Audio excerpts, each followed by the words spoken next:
Maine Reads is an organization dedicated to a more literate Maine, and their annual Maine Festival of the Book is a celebration of writers and readers alike. Sarah Cecil, the group's executive director, spoke with Tom about the upcoming 4-day extravaganza. Sarah, thanks for joining us. It's great to have you back every year to talk about Festival of the Book, which I guess seems to be getting bigger and bigger. It is getting bigger and bigger. Last year, the Maine Festival of the Book. The Maine Festival of the Book, that's right. Presented by the literacy nonprofit Maine Reads.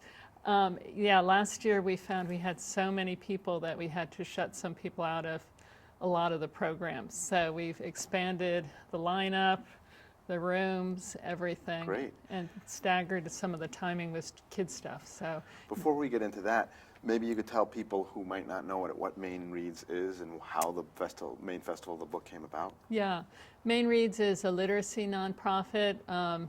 We've been around for about 13 years. We started off just giving out books and literacy materials to kindergartners throughout Maine.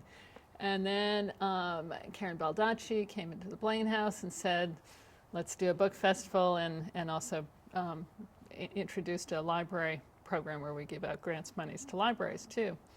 But the book festival, she'd been to Austin. I'd been thinking about it for years, and so we said, okay, let's do it. And this will be our 6th year. What is a book festival like? What can people expect if they go to it? Well, you find there are lots of different kinds of book festivals.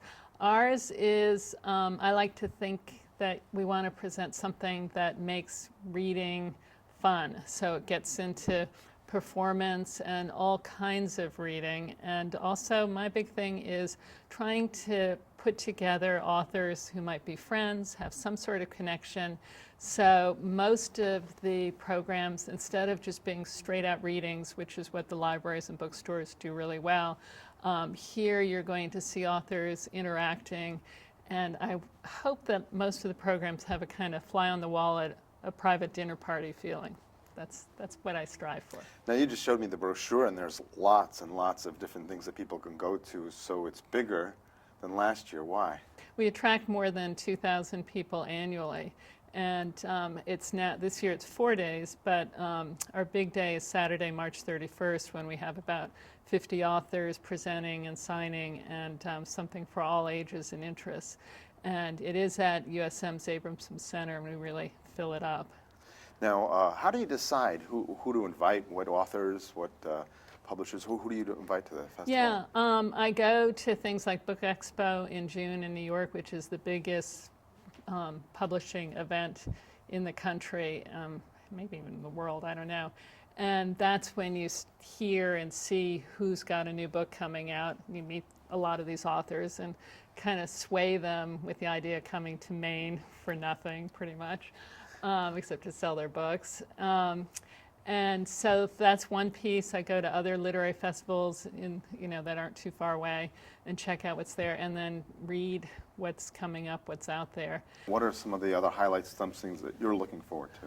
One of the things I'm looking forward to is Marco Canelli, who contacted me out of the blue. He's a retired NYPD detective, and he's going to be undercover detective, I should say, and he's going to do a program on what the realities are of on the street kind of undercover life. How do they really pass the vile information that aspiring crime writers and real crime writers, he's advised some superstars too, need to know if they're going to present reality in their crime novels. So you have both a mix of fiction and nonfiction for this. Yeah, and this year actually we seem to have a lot of nonfiction, particularly biography. We have Charles Shields returning. Several years ago he presented about his biography of Harper Lee. He's got a new biography of Kurt Vonnegut out that was featured on the front page of the New York Times Book Review after I'd already lined him up. And he's presenting with his old friend Chip Bishop, who's got a book out about his grandfather, who was a journalist, and his interaction with Teddy Roosevelt. But the gist of that is, how do you write biography and not feel like you're trespassing on the person's past, on the families? What are the boundaries, and how at the same time you want to create something that's honest. Great. Now before we wrap up, when is it And you already mentioned it's at the Abramson Center. And where can people get more information? Most of it's at the Abramson Center. It is a 4-day event, so it's in different locations in Portland. Some of it goes into the evening too. It's film, it's writing, it's kids stuff, everything, and you can get more information at the Maine Reads website, which is mainereads.org, or you can just Google Maine Festival of the Book. And it's coming right up on March 29th to the April 1st. Yes. Yeah, great. Well, thank you for joining us. Okay. Thanks, Tom.